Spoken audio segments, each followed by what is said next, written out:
Well, breaking overnight, smoke is rising from Beirut suburbs this morning after Israeli strikes targeted Lebanon's capital. This is the first time this has happened in 6 days. Israel says it targeted a Hezbollah weapons warehouse under a residential building. This strike comes hours after the U.S. State Department expressed concerns over the civilian toll from attacks in Beirut. And as Israel announced it killed a Hamas leader in northern Gaza, the United States is giving the country an ultimatum.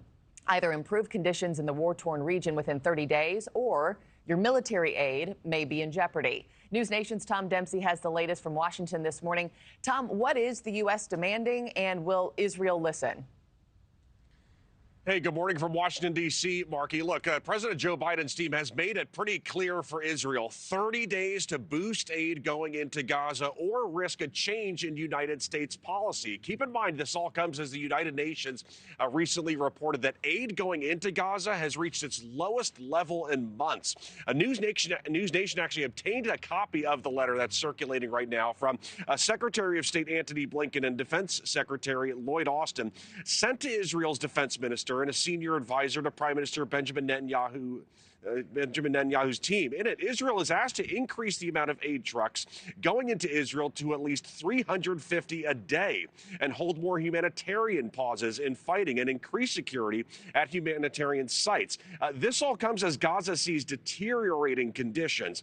Just this week, an Israeli airstrike hit a hospital tent in central Gaza that killed 4 people and injured around 24 others. The Israeli military saying Hamas fighters were hiding among the people there, but President Joe Biden's team says more must be done to protect civilians. We know that, humanitarian aid still is stalling to get into Gaza and to reach, civilians that need it desperately. We're looking to, see more or to see concrete measures taken to address the humanitarian situation in Gaza. President Biden's team added that this is not supposed to be a threat towards Israel. This is merely an effort to kind of pressure the country into giving more aid to Gaza to get that in there because things are terrible right now in Gaza right now after months of war, Markie. Yeah, and Tom, this ultimatum comes as American troops are starting to settle into Israel. We sent the THAAD system. I'm curious if that undermines this warning in this letter. What more do you know about our boots that are on the ground?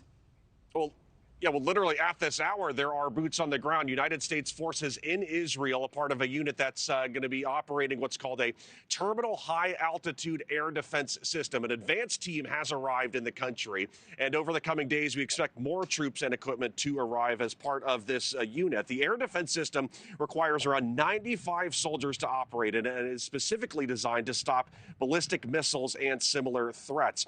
This all comes to as Israel could be planning some sort of an attack on Iranian military sites. President Biden has made it clear he does not want Israel to target nuclear or oil facilities in Iran. But there's, again, even more concerns this morning over this war expanding even more in the Middle East, Markie. Yeah, we'll see how this letter and this ultimatum lands with Israel. Tom Dempsey, thanks so much, live from D.C. this morning.